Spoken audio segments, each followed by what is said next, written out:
पुणे शहरातील वाढत्या वाहतुकीची समस्या आणि पावसानंतर रस्त्यावर पडलेले मोठे मोठे खड्डे हे पाहण्यासाठी पुणे पोलीस आणि त्याचबरोबर महानगरपालिकेची टीम एकत्र पुणे शहराच्या वेगवेगळ्या भागांमध्ये जाऊन पाहणी करतायत। जर आपण बघितलं तर वरिष्ठ अधिकारी या ठिकाणी दाखल झालेले आहेत। मनोज पाटील सर आपल्या सोबत आहेत। सर, आपण अतिशय म्हणजे पॉश एरिया आहे, मात्र मोठ्या प्रमाणात रस्त्यावर खड्डे आहेत आणि ट्रॅफिक जाम होतंय, कशा पद्धतीने सोल्युशन काढताय? महानगरपालिकेचे अधिकारी देखील सोबत आहेत। आपण बघितलं असेल एबीसी फार्म ते ताडीगुत्ता 1.6 किलोमीटरचा रस्ता आहे। 18 मिनिटं लागतात हा पार करायला ट्रॅफिक कंजेशनच्या टाईममध्ये। म्हणजे चालत तसा स्पीड तो 5 किलोमीटरचा पडतो, चालत आपण 6 किलोमीटरच्या स्पीडनं जाऊ शकतो। जर चालायच्या स्पीडच्या पेक्षा कमी ट्रॅफिकचा स्पीड होतो, तर त्याच्यामुळे महानगरपालिकेने आणि पोलिसांनी याच्यामध्ये पुढाकार घेऊन आम्ही इथे काही सोल्युशन सुचवतोय। ज्या सोल्युशनमुळे आत्ताचा जो टाईम आहे तो 18 मिनिटाचा टाईम कसा 7-8 मिनिटावर आणता येईल, हा याच्या मागचा प्रयत्न आहे। आणि सर्वात महत्त्वाचं म्हणजे हे low cost traffic management solution असेल।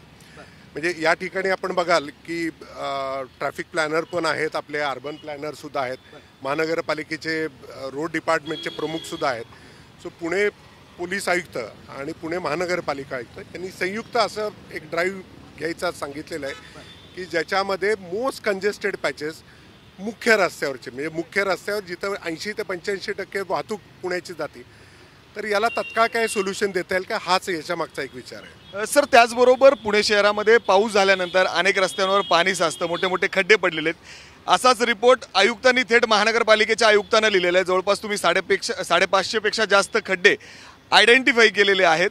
त्याच्याबाबत काय, म्हणजे अर्थात आपण आता जरी बघितलं तर मोठे मोठे खड्डे दिसत आहेत रस्त्यावर। नाही, आता पोझिशन जी आम्ही यादी दिली होती त्याच्यापेक्षा खूप सुधारणा झालेली आहे। आणि आता जो विचार आम्ही एकत्र मिळून करतोय ना, तो विचार असा आहे की प्रायोरिटीज ठरवणं खूप महत्त्वाचं आहे। म्हणजे मुख्य रस्त्यावरचा वॉटर लॉगिंग पॉईंट काढणं आणि एखाद्या साईडच्या गल्लीतलं वॉटर लॉगिंग पॉईंट काढणं, खर्च दोन्हीकडे तेवढाच येईल, पण इथं हजारो लोकांना फायदा होईल, तिथं फक्त 10-20 लोकांना 50 लोकांना फायदा होईल। सो प्रायोरिटी जी आहे ती खड्डे असेल, रोड सरफेस असेल, मॅनहोल्स असेल, वॉटर लॉगिंग असेल, अतिक्रमण असेल, ट्रॅफिकचं मॅनेजमेंट असेल, मॅनपॉवर असेल, नो पार्किंग असेल, या प्रायोरिटीज आता आम्ही बदलतोय। 32 रस्ते हे प्रायोरिटी राहतील आणि या रस्त्यावरती आम्ही प्रयत्न करणार आहे की कंजेशन कसं कमी करता येईल। पावसकर साहेब, सगळ्यात पहिला प्रश्न तर पुणेकरांना पडलाय की नक्की दरवर्षी आपण रस्त्यांवर किती पैसे खर्च करतो? आता याच्यामध्ये विषय असा आहे की तुमचा प्रश्न रोग खड्ड्यांच्या संदर्भात दिसतोय। बहुतेक काय होतं की रस्त्यांवर दरवर्षी आपल्याला इतर पायाभूत सुविधा ज्या असतात, MNGL असतं, MSCB असतं, किंवा 24/7ची कामं चालू आहेत, ड्रेनेजची कामं चालू आहेत, ही पायाभूत सुविधासुद्धा नागरिकांना आवश्यक असतात। त्यासाठी आपल्याला खोदाईचे परमिशन रस्त्यांवर द्यावी लागते। मात्र एखाद्या रस्त्यावर थोडी जरी खोदाई झाली तर त्यातला एकसंधपणा नष्ट होतो आणि त्यामुळे पावसाळ्यात खड्डे पडतात। मध्ये खूप खड्डे पडले होते, पण आपण माझ्यासहित माझी सगळी टीम आणि पोलिसांनी असं एकत्रित मिळून आम्ही तो ड्राईव्ह घेतला आणि जवळजवळ आजच्या घडीला आपण 2700 खड्डे बुजवलेले आहेत। अजूनही पुणे खड्डेमुक्त झालं असं मी म्हणणार नाही, परंतु आमचे सतत प्रयत्न चालू आहेत की नागरिकांना जेवढी सुविधा आपल्याला देता येईल तेवढी आपण देतो आहोत। सर, साधारण मी प्रश्न विचारला की आपण आकडा किती, म्हणजे रस्ते जे नवीन बनतायत त्याच्यासाठी किती दरवर्षाला काय बजेट असतं? आता मागच्या वर्षी आम्ही पॅकेजेस जे केले होते ते 5 पॅकेजेस केले होते, प्रत्येक पॅकेज 65 कोटीचं होतं, पण त्या पॅकेजेसवर कुठेही खड्डे पडलेले नाही आहेत। खड्डे इतर ठिकाणी पडले जिथं आपण त्यांना परवानग्या दिल्या होत्या। पॅकेजेसच्या केलेल्या रस्त्यांवर अजूनही चांगले रस्ते आहेत, तिथे एकही खड्डा पडलेला नाही। साधारण किती खर्च असतो? 65x5 एवढा आम्ही साधारण खर्च केला होता यावर्षी रस्त्यांवर। आणि जे खड्डे पडतात त्याच्या दुरुस्तीसाठी आता म्हणजे पावसाळ्यामध्ये आपण किती अंदाजे खर्चले, किंबहुना 6 महिन्यात? आता साधारण 40 लाखापर्यंत आपला खर्च झालेला आहे। आता आपल्याकडे जे तंत्रज्ञान सर्वोत्कृष्ट उपलब्ध आहे, म्हणजे कोल्ड मिक्स असेल किंवा काही ठिकाणी कॉन्क्रिटिंग करायला लागतं, किंवा प्लॅन्ट जर असं उघडीप जर मिळाली तर आपण आपला हॉटमिक्स प्लॅन्ट चालू करतो आणि डांबरीकरण करतो। याच्यासाठी 40 लाखाच्या आसपास आता आपल्याला खर्च झालेला आहे। म्हणजे पुणे शहरातील जे खड्डे आता आपण बुजवले त्याला खर्च 40 लाख, साधारण 40 लाख खर्च। आणि शहरातील सगळे रस्ते बनवायला जवळपास 1200 कोटी रुपये आपण वर्षाला खर्चतो। हा खरंच, पण काही वाईडनिंगला खरंच, काही आता मी सांगितलं त्याप्रमाणे पॅकेजेसला आपण करतो।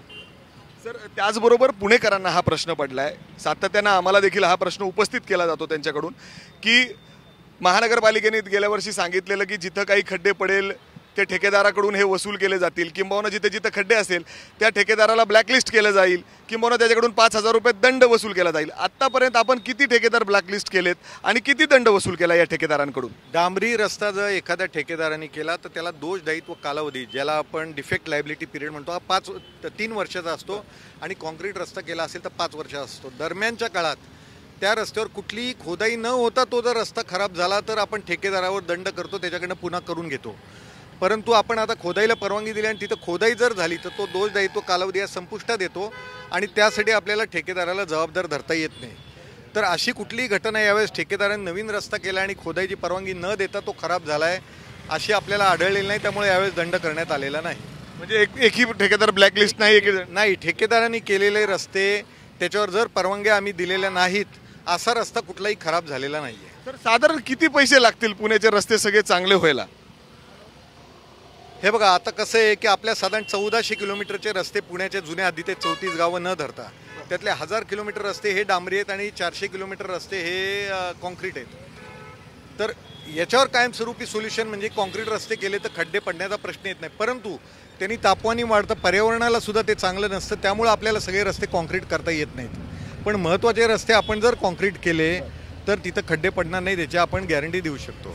सर, एक प्रश्न अजून पडतो. पाऊस मोठा पडतो, आपण मान्य करू की कमी वेळामध्ये जास्त पाऊस होतोय पुण्यामध्ये, पण अनेक रस्त्यांवर मोठ्या प्रमाणात पाणी साचतं, त्याला कुठेही पाणी जायला जागा नाही, अशी परिस्थिती अनेक चौकांमध्ये उद्भवते.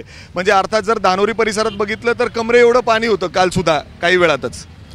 काल जर आपण बघितलं तर वडगाव शेरी आणि त्या भागामध्ये ढगफुटी झालेली आहे. एका तासामध्ये 100 mm पेक्षा जास्त जर पाऊस झाला तर त्याला ढगफुटी असं समजलं नाही, तर काल ती ढगफुटी झाली.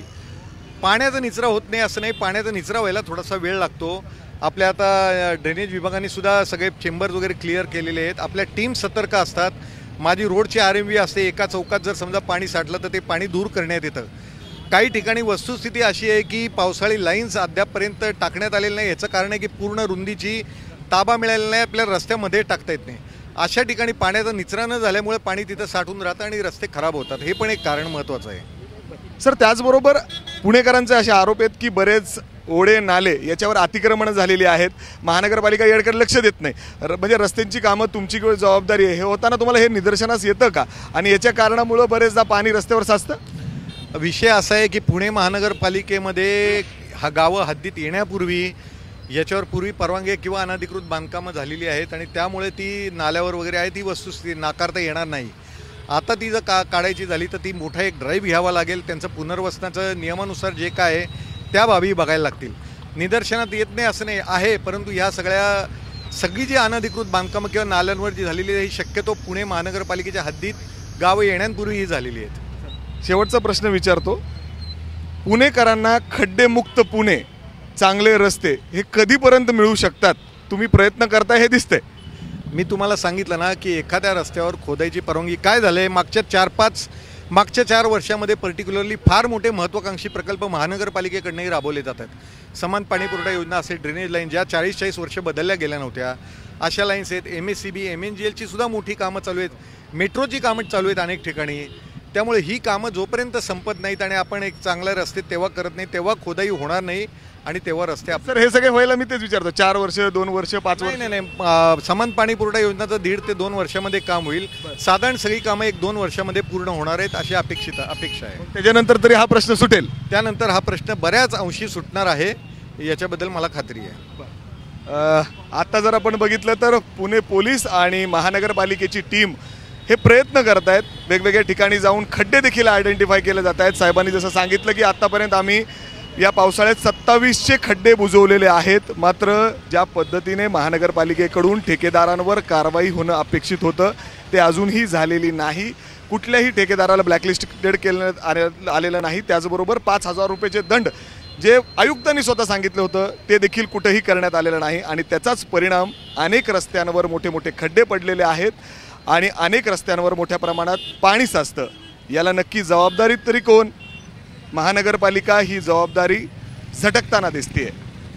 कॅमेरामॅन अमोल गवाळेसह मी मिकी घई, ABP माझा, पुणे. ABP माझा, उघडा डोळे बघा नीट.